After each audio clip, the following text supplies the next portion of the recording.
Good afternoon students, welcome back to study hub. Let's get started with the geography classes. Okay, so आज हम पढ़ेंगे कुछ ऐसी terminologies जो हमारी सोलर रेडिएशन से रिलेटेड है। इसके अलावा हम प्रेशर बेल्स के बारे में पढ़ेंगे। ठीक है, स्टार्ट करते हैं। अब इंसोलेशन का मतलब क्या होता है कि हमारी अर्थ जो है, आपको पता है कि जब हमारी अर्थ के ऊपर सन रेज पड़ती हैं, ठीक है, सोलर रेडिएशंस पड़ती हैं, उसकी वजह से हमारा अर्थ जो है वो हीट अप हो जाता है। ठीक है, और इस प्रोसेस को हम क्या बोलते हैं? इंसोलेशन। जब हमारा अर्थ जो है वो ऑब्जर्व करते हैं सोलर रेडिएशन को, इसको इंसोलेशन कहते हैं। इंसोलेशन जो है वो उसको मेजर करते हैं, ठीक है, एक इंस्ट्रूमेंट से जिसको हम बोलते हैं पायरोनोमीटर्स। ठीक है, ये बात याद रखना।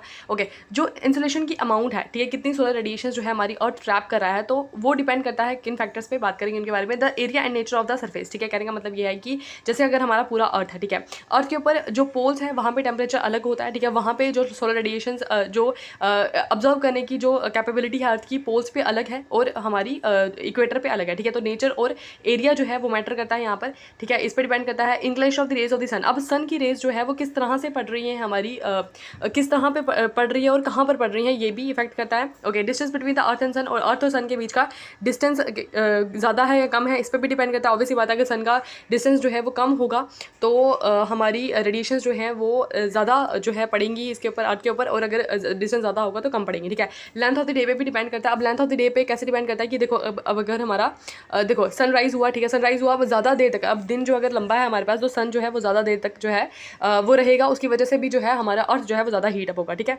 Okay, transparency of the atmosphere. Transparency of atmosphere का मतलब ये है कि हमारा एटमॉस्फेयर जो है वो कितने टाइम तक क्लियर रहता है। ठीक है, तो ये इन सब चीज़ों पे जो है इंसोलेशन जो है वो डिपेंड करती है कि अर्थ जो है वो हमारी कितनी कितनी सोलर रेडिएशन जो है उसको ऑब्जर्व कर पाता है। ठीक है, okay, At the angle of the sun's rays decreases poleward, the amount of the insolation received also decreases in direction. Obviously बात है कि जब सन की रेज जो है देखो, सन हमारा जो है वो ट्रॉपिक्स में रहता है। ठीक है, वो इक्वेटर पे होता है, इक्वेटर में ट्रॉपिक ऑफ कैंसर में जाएगा या ट्रॉपिक ऑफ कैप्रिकॉर्न में जाएगा थ्रू आउट द ईयर। ठीक है, ओके, लेकिन जब सन की रेज जो है हमें पता है कि पोलवार्ड्स जो है वहाँ पे सन की रेज नहीं पहुँच पाती है। ठीक है, तो वहाँ पे जो है हमारी अमाउंट ऑफ इंसोलेशन जो है वो कम हो जाएगी। ठीक है, ओके, वहाँ पे कमी होती है, तभी तो बर्फ़ होती है वहाँ पे बिल्कुल पोल्स पे।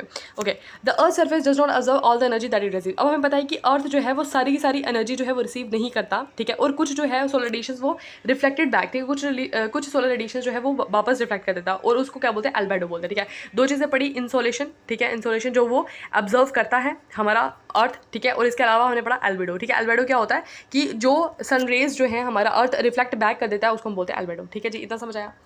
उसके बाद देखें, ऑन एन एवरेज इंसोलेशन जो है वो हाँ ठीक है जी, ये इंपॉर्टेंट पॉइंट है कि हमारी इंसोलेशन जो है वो इक्वेटर पे, नियर द इक्वेटर जो है वो हाईएस्ट होती है। ठीक है, और ट्रॉपिक्स पे उससे कम और पोल्स पे उससे कम। ऑब्वियसली बात है, देखो यहाँ पर मैं आपको एक डायग्राम से समझाती हूँ। ये है हमारा सन, सपोज ये हमारा सन है, ठीक है जी, और ये है हमारी अर्थ। अब ये है ट्रॉपिक ऑफ कैंसर, ये है सॉरी, ये है ट्रॉपिक ऑफ कैंसर, ये है इक्वेटर, और ये है हमारे पास ट्रॉपिक ऑफ कैप्रिकॉर्न। अब हमें पता है कि सोलर रेडिएशन जो है वो यहीं पर पड़ती है, जो ऊपर वाला रीजन होता है, यानी कि जो पोल्स वाले रीजन है वो हमारे वहाँ पर सोलर रेडिएशन डायरेक्टली नहीं पड़ती हैं। ठीक है, नहीं पड़ती हैं, तो इसकी वजह से क्या होता है कि जो हमारा इंसोलेशन है वो इक्वेटर में सबसे ज़्यादा होती है, फिर ट्रॉपिक्स में उससे कम होती है, और पोल्स में बिल्कुल कम होती है। ठीक है, ये बात समझ आई है? ठीक है, इंसोलेशन समझ आ गई। अब बात करते हैं हीट बजट के बारे में। अब हीट बजट क्या है? जो हमारी अर्थ है वो देखो कॉन्टीन्यूसली जो है हमारा अर्थ, जब से हमारा अर्थ है, सन है, तब से हमारा सन जो है वो हमें कॉन्टीन्यूसली जो है एनर्जी प्रोवाइड कर रहा है। ठीक है, लेकिन देखो अगर कॉन्टीन्यूसली किसी चीज़ को एनर्जी मिलती जाएगी, उसकी वजह से हमारा अर्थ जो है बहुत ज़्यादा हीटअप होना चाहिए। इसका मतलब ये है कि जितनी वो रिसीव कर रहा है उतनी वो रिफ्लेक्ट बैक भी कर रहा है। इसकी वजह से जो है एक बैलेंस बना हुआ है। ठीक है, this is because the atmosphere loses N atmosphere. इसके हमारा अर्थ जो है जितनी रिसीव करता है सोलर रेडिएशन, उससे उतनी ही या उससे थोड़ी सी कम जो है वो रिफ्लेक्ट बैक भी कर लेता है। उसकी वजह से जो है यहाँ पर क्या किया हुआ है, एक नेट गेन, नेट हमारा बैलेंस बना हुआ है। ठीक है, this mechanism of maintaining the balance between the incoming outgoing heat of the atmosphere is called the heat budget. इसको हम हीट बजट बोलते हैं। ठीक है, ओके, समझ आया? मतलब कहने का मतलब यह है कि हमारा अर्थ जो है वो रिसीव भी करता है सोलर रेडिएशंस को, और हमारा अर्थ जो है वो रिफ्लेक्ट बैक भी करता है हमारी सोलर रेडिएशंस को। उसी की वजह से जो है हमारे अर्थ के ऊपर जो है एक बैलेंस बना रहता है। बहुत ज़्यादा गर्मी भी नहीं होती है, ठीक है, बहुत ज़्यादा ठंड भी नहीं होती है। ठीक है, समझ आई बात? ओके, और इसी को हम क्या बोलते हैं? हीट बजट या फिर हीट बैलेंस बोलते हैं। ठीक है, इतना समझ आया? ओके, ये इज़ जस्ट एन एग्जाम्पल कि इतना 100 यूनिट्स आएगी, इतनी ऑब्जर्व होगी, इतनी रिफ्लेक्ट बैक होगी, इसमें कुछ इंपॉर्टेंट नहीं है पढ़ने वाला। ठीक है, ओके, अच्छा ये याद रखना, the heated surface of the earth starts radiating energy in the form of the long waves and the process is called terrestrial radiation. ठीक है, अब क्या होता है कि जो हमारी अर्थ की सरफेस है जहाँ पर सोलर रेडिएशन पहुँचती है, ठीक है, वो सरफेस जो है वो एनर्जी रेडिएट करना शुरू कर देता है। ठीक है, ऑब्वियसली बात है, जहाँ पर पड़ेंगी सोलर रेडिएशन वो जगह जो है वो गर्म हो जाएगी, है ना, तो वहाँ से जो है कुछ in the form of the waves जो है वो रेडिएशन जो है उसे वहाँ से ओरिजिनेट करना शुरू कर देता है। ठीक है, हमारा अर्थ, तो इसी को हम बोलते हैं टेरेस्ट्रियल रेडिएशन। टेरेस्ट्रियल जो है लैंड वाला एरिया होता है, तो इसी को क्या बोलते हैं, टेरेस्ट्रियल रेडिएशन बोलते हैं। ठीक है, इसमें कुछ इंपॉर्टेंट नहीं है, it is just an example. ठीक है, अब यहाँ पर आ जाओ। इन दिस वे इसकी वजह से क्या हुआ, मतलब इस एग्जाम्पल में इन्होंने बोला कि इतनी सोलर रेडिएशन आएगी, इतनी जो है नेट लॉस हो रहा है, तो इसका मतलब जो नेट है वो हमारा बैलेंस है। ठीक है, ओके, ये जितनी रेडिएशन आ रही है उतनी ही हमारी जो है रिफ्लेक्ट बैक हो रही है, इसकी वजह से बैलेंस बना हुआ है, ना ही ज़्यादा गर्मी होती है, बहुत ज़्यादा गर्मी नहीं होती है। ठीक है, बहुत ज़्यादा ठंड भी नहीं होती है। ठीक है, ओके, सो देखो जब जहाँ पर है, मतलब जैसे अगर हम पोल्स की बात करें तो पोल्स पे जो है वो देखो यहाँ पर सोलर रेडिएशन डायरेक्ट नहीं पड़ती है, तो वहाँ पर क्या है, पूरा ठंड है, और वहाँ पर जीना कितना मुश्किल है ना। अंटार्कटिका में लोग नहीं रहते, आर्कटिक जो है सर्कल वहाँ पे लोग नहीं रहते हैं, है ना। तो यही रीज़न है वहाँ पे कि वहाँ पे जो है लाइफ पॉसिबल नहीं है, क्योंकि सन की रेज जो है वो डायरेक्ट नहीं पड़ रही वहाँ पे। ठीक है, ओके, बैलेंस बना रहेगा तभी तो लाइफ पॉसिबल है। ठीक है ना, ओके, सो यहाँ पर नो नेट गेन और loss of the energy occurs on the earth surface, इसलिए जो है अर्थ के सर्फेस के ऊपर ना ही लॉस होता है और ना ही गेन होता है एनर्जी का। ठीक है, okay, at equator the amount of the incoming radiation is more than outgoing radiations. Okay, whereas the amount of the outgoing radiation is more than the incoming radiation in the polar region, the transfer of the surplus heat from the equator to the poles is known as the meridional transfer of the heat. इसका मतलब क्या हुआ कि देखो वही diagram फिर से देख लो यहाँ पर कि ये हमारा सन है ना। सन थोड़ा अच्छा नहीं बना, एक सेकेंड, ये है हमारा सन। ठीक है, ये थोड़ा सा अच्छा ही है। ओके, ये है हमारा अर्थ। ठीक है, अब देखो यहाँ पर कि यहाँ पर कहने का मतलब ये है कि हमारी इक्वेटर पे ऑब्वियस ही बात है, इक्वेटर पे जो है, इक्वेटर पे सबसे ज़्यादा गर्मी होती है ना, तो इक्वेटर पे जो है वो डायरेक्ट सन रेज पड़ती हैं। ठीक है, लेकिन जो हमारे पोल्स हैं वहाँ पे जो है, वहाँ पे एटमॉस्फेयर क्या होता है, ठंडा होता है ना। इसकी वजह से क्या होता है कि हमारे इक्वेटर से जो है रेडिएशन जो है वो यहाँ पे ऊपर के लिए ट्रैवल करती हैं यहाँ से। ठीक है, ट्रांसपोर्ट होता है हमारे यहाँ पर सरप्लस हीट का from the equator to the poles, और इसी को हम क्या बोलते हैं, इसी चीज़ को हम क्या बोलते हैं, इसको बोलते हैं हम meridional transfer of the heat. ठीक है, ट्रांसपोर्ट हो रहा है ना हमारी हीट का from the equator to the poles, तो इसको बोलेंगे meridional transfer of the heat. ठीक है, समझ आया, ओके, हीट बजट समझ आ गया, इंसोलेशन समझ आ गया। अब बात करते हैं एटमॉस्फेरिक प्रेशर के बारे में। ठीक है, बड़ी बार सुना होगा आपने ये टर्म, लेकिन आज इसको देख भी लो कि क्या है और किस तरह से ये मतलब काम करता है। देखो प्रेशर का क्या मतलब इफेक्ट होता है। ओके, हमें पता है कि air is a mixture of the different several gases. ठीक है, जिनका अपना अपना वेट होता है। ठीक है, मतलब हर एक गैस का जो है वो अपना अपना वेट है। ठीक है, ओके, सो जो प्रेशर एयर का एग्जर्ट होता है ड्यू टू इट्स वेट, मतलब कि एयर जो है वो अपना प्रेशर लगा रही है ड्यू टू उसके वेट की वजह से, उसको हम क्या बोलेंगे, एटमॉस्फेरिक प्रेशर। आपने सुना होगा कुछ लाइट वेट गैसेस होती हैं, कुछ है ना, कुछ हैवी होती है ना, तो उसी तरह से जो एयर अपना प्रेशर लगा रही है ड्यू टू इट्स वेट, उसको हम बोलेंगे एटमॉस्फेरिक प्रेशर। ठीक है, याद रखना, अर्थ की सरफेस के ऊपर उसको बोलेंगे एटमॉस्फेरिक प्रेशर। ठीक है, एटमॉस्फेरिक प्रेशर को हम मेजर करते हैं बैरोमीटर से, ये याद रखना, क्वेश्चन आता है पेपर में, बैरोमीटर से मेजर करते हैं। ठीक है, ओके, उसके बाद ओके, एटमॉस्फेरिक प्रेशर जो है वो हर एक रीजन पे ना ही सेम होता है और ना ही is neither the same for all the region, not the same for one region all the time. ठीक है, मतलब कि ऐसा नहीं हो सकता कि दो रीजन पे जो है एक ही तरह का जो है एटमॉस्फेरिक प्रेशर हो। ठीक है, मतलब हर एक जगह पे अलग अलग होता है, बस सीधी सी बात ये है। ठीक है, atmospheric pressure is affected by various factors, मतलब क्या क्या इफेक्ट होता है, मतलब किन किन चीज़ों से जो है हमारा एटमॉस्फेरिक प्रेशर इफेक्ट होता है। एक आ गया अल्टीट्यूड, टेम्परेचर, अर्थ की रोटेशन से, तीनों चीज़ें हम पढ़ेंगे एक करके। ठीक है, ओके, सो एटमॉस्फेरिक प्रेशर का फॉर्मूला आपको पता होगा कि force per unit area that is called the pressure. ठीक है, कितने एरिया में कितनी फोर्स लग रही है दैट इज प्रेशर, है ना, ये तो पढ़ा ही है हमने। Okay, so influence on the atmospheric pressure. अब देखो अल्टीट्यूड से क्या इफेक्ट होता है प्रेशर पे। ठीक है, टेम्परेचर से क्या इफेक्ट होता है उसके बारे में पढ़ेंगे। देखो, air pressure increases when the air descends, this is due to the decrease in the volume of the air. When air rises it become its volume increases and the pressure of the molecules is spread over a long area, so its pressure decreases, तो इसकी वजह से pressure decrease होता है। मैं आपको समझाती हूँ, देखो यहाँ से डायग्राम से समझ आएगी आपको। देखो सपोज ये एक क्या है, पहाड़ी लगा लो या फिर कुछ भी लगा लो यार, मतलब ये कोई थोड़ी हाइट पे चीज़ है। ठीक है, अब एक बंदा जो है वो यहाँ पर नीचे खड़ा है। ठीक है, और एक बंदा जो है वो यहाँ पर खड़ा है ऊपर। ठीक है, अब एयर जो है वो प्रेशर डालेगी इसके ऊपर। ठीक है, जब एयर जो है यहाँ से इसके ऊपर प्रेशर डाल रही है ना, यहाँ पर जो है उसके ऊपर प्रेशर ज़्यादा लग रहा है। ठीक है, इसके ऊपर प्रेशर ज़्यादा और लग रहा है, और यहाँ पर जो है उसके ऊपर प्रेशर कम लग रहा है। ठीक है, ऑब्वियसली बात है, ये बंदा नीचे है, अर्थ की सरफेस के ऊपर यहाँ पर प्रेशर ज़्यादा लग रहा है एयर का, और यहाँ पर प्रेशर कम लग रहा है। और यही चीज़ यहाँ पर लिखी हुई है कि air pressure increases when air descend, जब वो एयर प्रेशर कब इंक्रीज हो जाएगा, जब एयर जो है वो डिसेंड हो रही है, नीचे के लिए आ रही है ना, डिसेंड हो रही है, तो नीचे जो है वो प्रेशर ज़्यादा होगा। जितनी हाइट पे चले जाओगे वहाँ पर प्रेशर कम हो जाएगा। ठीक है, क्योंकि वहाँ पर टेम्परेचर बढ़ जाता है, और टेम्परेचर और प्रेशर का भी, ये हम आगे पढ़ेंगे, इनवर्स रिलेशन होता है। ठीक है, टेम्परेचर बढ़ता है प्रेशर कम हो जाता है, प्रेशर बढ़ता है तो टेम्परेचर कम हो जाता है। ठीक है, तो यहाँ पर इन्होंने कहा कि जैसे ही एयर प्रेशर इंक्रीज होगा, एयर जो है वो डिसेंड करने शुरू हो जाएगी, या फिर हम ऐसे कह सकते हैं जहाँ एयर डिसेंड हो रही है वहाँ पे प्रेशर इंक्रीज हो जाएगा।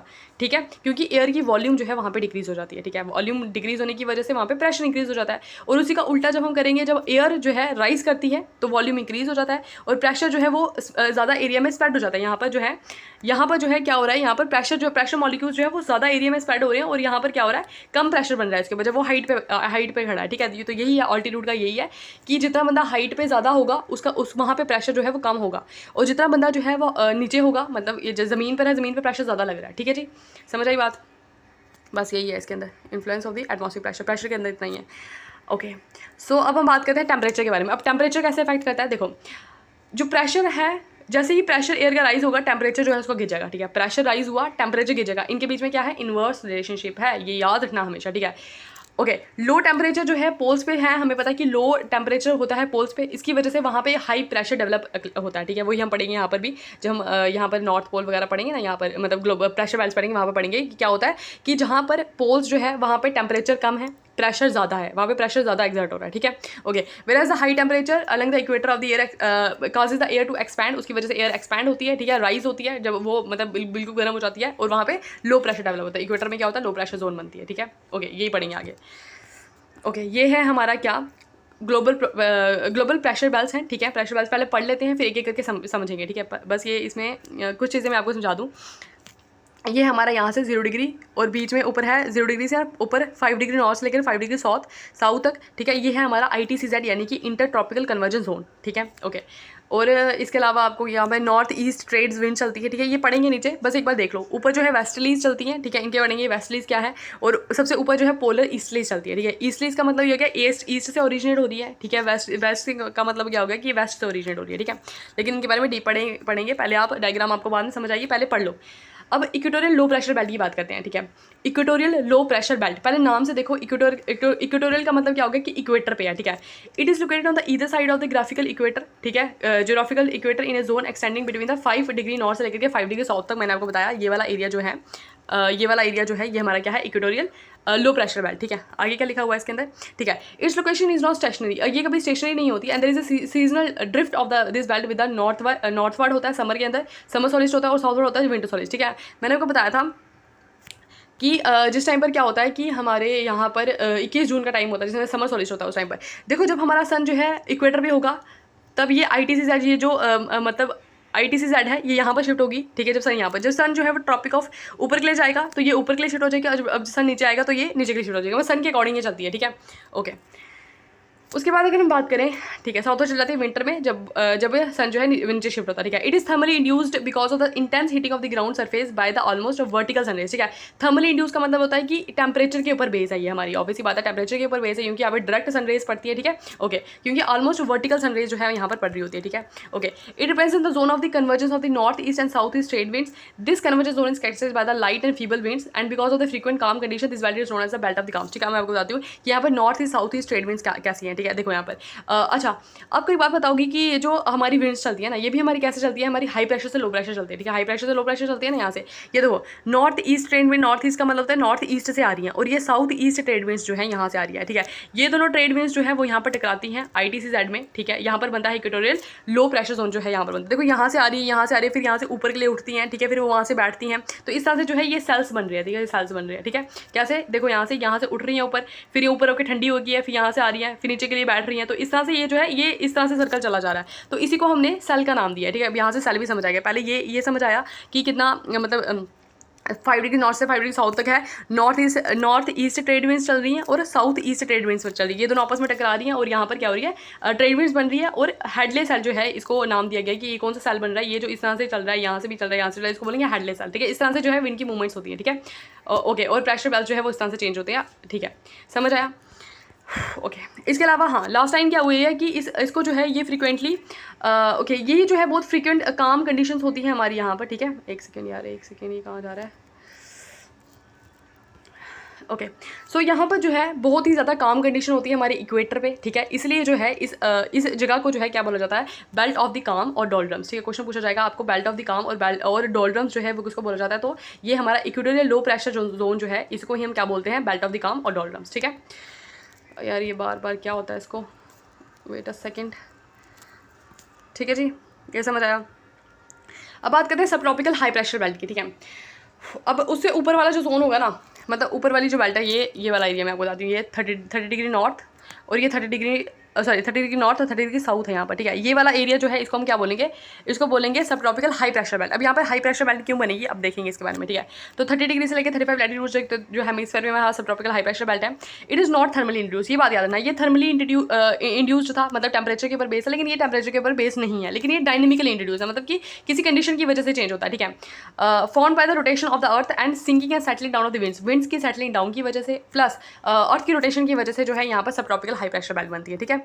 Okay, here the convergence of the winds at the high altitude above the zone results in subsidence of the air. Subsidence of the results in the concentration of their volume and ultimately causes the high pressure in the zone. The zone of the pressure is called the horse latitude, ठीक है। अच्छा, अब यही बात थी यहाँ पर, जैसे हमने देखा कि यहाँ से जो है जा रही थी हमारी विंड्स जो है वो यहाँ से जाए। ऑब्वियसली बात है, अब यहाँ पर जो बना हुआ है वो कौन सा है हमारा, यहाँ पर हाई प्रेशर है, क्योंकि यहाँ पर टेम्परेचर लो है, यहाँ पर टेम्परेचर हाई था तो प्रेशर लो हुआ, ठीक है। यहाँ से ऊपर के लिए गई विंड्स और यहाँ पर क्या करके क्या हुई, यहाँ पर आकर सिंक होगी वापस से। अब यहाँ से जो है वापस विंड्स यहाँ पर आना शुरू हो जाएंगी, ठीक है। तो इसको क्या बोलेंगे, यहाँ से यहाँ पर आ रही है ना, तो यही बात तो बोल रहे हैं वो यहाँ पर कि यहाँ पर जो है वापस जो है वो इक्वेटर की तरफ आनी शुरू हो जाएंगी, तो इसको हम क्या बोलेंगे, सब ट्रॉपिकल हाई प्रेशर बेल्ट।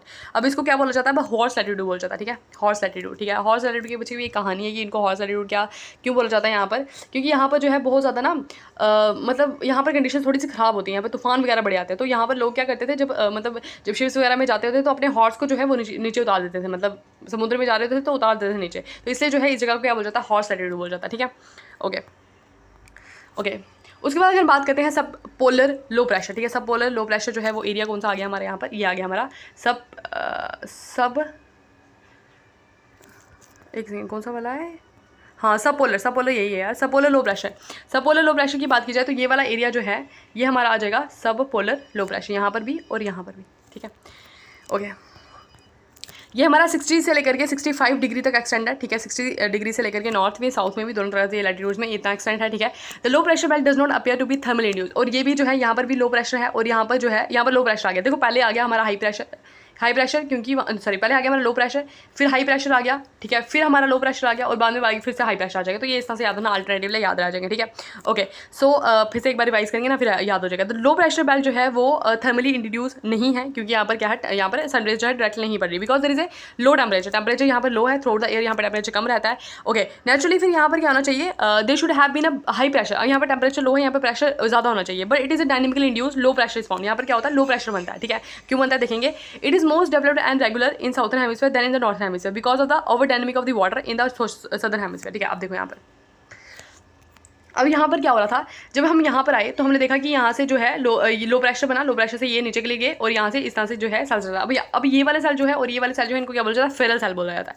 अब यहाँ पर क्या होता है, ये नीचे जो है क्या होता है हमारा, हमें पता है ये नीचे जो है हाई प्रेशर होता है। अब जिस तरह से हाई प्रेशर ऊपर से नीचे आ रहा है, अब यहाँ से भी तो हाई प्रेशर से लो प्रेशर जाएगा ना, ये यहाँ से भी ऊपर से आ रहे हैं, ठीक है, वहाँ पर भी हाई प्रेशर बना हुआ और वहाँ से भी नीचे के लिए आ रहे हैं। तो यहाँ पर फिर से जो है यहाँ पर ऐसे सेल वही होता है ना कि जब दो ऊपर से भी एक अलग जो है विंड्स आ रही है, वहाँ से भी अलग विंड्स आ रही है, तो दोनों विंड्स जब टकराएंगे तो ये ऊपर के लिए जाएंगे, ऊपर आके फिर सिंक होंगे, तो इस तरह से जो है वो सेल बनता जाता है, ठीक है। तो यही यहाँ पर लिखा हुआ है, यहाँ पर ठीक है, लिखा भी यही हुआ और यहाँ पर फेरल सेल जो है वो इनको बोला जाता है, ठीक है। ओके, तो ये यहाँ से आती है हमारी विंड्स और यहाँ से आती है, दोनों टकराती हैं और यहाँ से इस तरह से जो है विंड्स की जो है चलते रहते हैं यहाँ पर, ठीक है, समझ आया। वेस्टलीज यहाँ पर चलती है वेस्टलीज और यहाँ पर चलती है पोलर एस्टलीज, ठीक है। अच्छा, और एक बात यहाँ पर एक और लिखी हुई है यहाँ पर कि जो हमारी ये सब पोलर लो प्रेशर बेल्ट है, ये हमारी कहाँ पर सदर्न हेमिस्फीयर में जो है वहाँ पे ज़्यादा डेवलप होती है, नॉर्दर्न में नहीं होती। ऐसा इसलिए होता है क्योंकि हमें पता है कि जो हमारा सदर्न पार्ट है, हमारे वर्ल्ड का जो सदर्न पार्ट है, यहाँ पर जो है मैक्सिमम है, मतलब जो ओशंस वगैरह जो है खाली, यहाँ पर खाली का मतलब ये है कि यहाँ पर लैंड जो है वो कम है और ऊपर जो है यहाँ पर यूरोप है, यहाँ पर एशिया है, यहाँ पर नॉर्थ अमेरिका, तो यहाँ पर जो है लैंड एरिया ज़्यादा है, तो यहाँ पर जो है हमें कम जो है विंड्स की मूवमेंट जो है देखने को मिलती है, लेकिन नीचे जो है हमें ज़्यादा देखने को मिलती है सदर्न पार्ट में, ठीक है। ये लिखा हुआ है यहाँ पर, ठीक है। ओके, उसके बाद लास्ट आ गया हमारे पास, वो आता है हमारा पोलर हाई प्रेशर बेल्ट, ठीक है। अब लास्ट पोल्स आ गए। पोल्स में आपको पता ही है, अब पोल्स में जो है ये वाला एरिया जो है वो ठंड बहुत ज़्यादा होगी और यहाँ पर अगर ठंड ज़्यादा है तो प्रेशर जो है वो कम होगा, ठीक है। High pressure presence in at the pole, यहाँ पर हाई प्रेशर होता है थ्रू आउट द एयर यहाँ पर हाई प्रेशर होता है because of the prevalence of the low temperature at the क्योंकि यहाँ पर टेम्परेचर लो होता है, तो ऑब्वियसली बात है हाई प्रेशर से लो प्रेशर इस तरह से भी चलती है, ठीक है। ओके, यहाँ से भी यहाँ चलेगी और यहाँ से भी यहाँ के लिए चलेगी, ठीक है। ओके, सो इसलिए ये थर्मली इंड्यूस प्रेशर ये भी आता है। एक हमने देखा इक्वेटोरियल जो है वो हमारा थर्मली इंड्यूस्ड है, ठीक है, और दूसरा हमने क्या देखा, जो पोल्स है वो हमारे थर्मली इंड्यूस्ड है, ठीक है। अब बात करेंगे शिफ्टिंग ऑफ द बेल्ट्स की, ठीक है। ओके, शिफ्टिंग ऑफ बेल्ट्स की बात करते हैं, किस तरह से जो है बेल्ट शिफ्ट होती है, ठीक है। ओके, थोड़ा पास कर लेते हैं।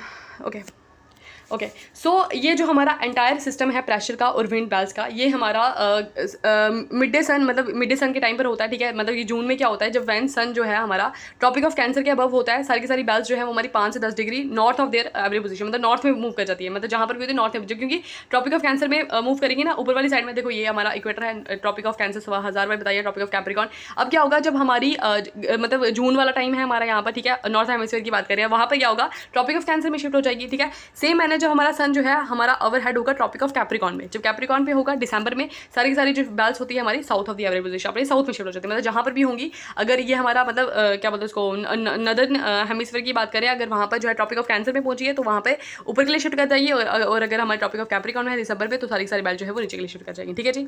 ये ऐसा होता है। ओके, तो ये देखो यहाँ पर ये चल रही है हमारी वेस्टलीज, क्योंकि ये वेस्ट से चल रही है इसलिए इनको वेस्टलीज कहते हैं, ठीक है। ये हमारी ट्रेड विंड्स, मैंने आपको बताया जो ट्रॉपिक वाला एरिया वहाँ पे ट्रेड विंड्स चलती है हमारे यहाँ पर, ये समझ जून की बात है, ठीक है। तो ये अप ऊपर शिफ्ट कर दिया, ठीक है। अब जब इक्वेटर के पास आएगी तो ये बीच वाला एरिया इक्वेटर पे आ जाएगा, और जब यहाँ पर विंटर आएगा दिसंबर, तो ये नीचे ट्रॉपिक ऑफ कैप्रिकॉर्न के यहाँ पर शिफ्ट हो जाएगी, ठीक है जी। ये सब नॉर्मल पोजीशन आएगी मार्च से सितंबर, जो नॉर्मल पोजीशन आती है जब इक्वेटर पर आता है हमारा सन, तो उस टाइम पर ये पोजीशन बनती है, ठीक है जी। आई थिंक प्रेशर बेल्ट समझ आ गई होगी, शिफ्टिंग कैसे हो रही है ये भी समझ आ गई होगी। नेक्स्ट हमारा विंड सिस्टम, ठीक है, विंड सिस्टम पढ़ेंगे कल। आज के लिए इतना ही, ओके ठीक है, bye bye, have a nice day, thank you.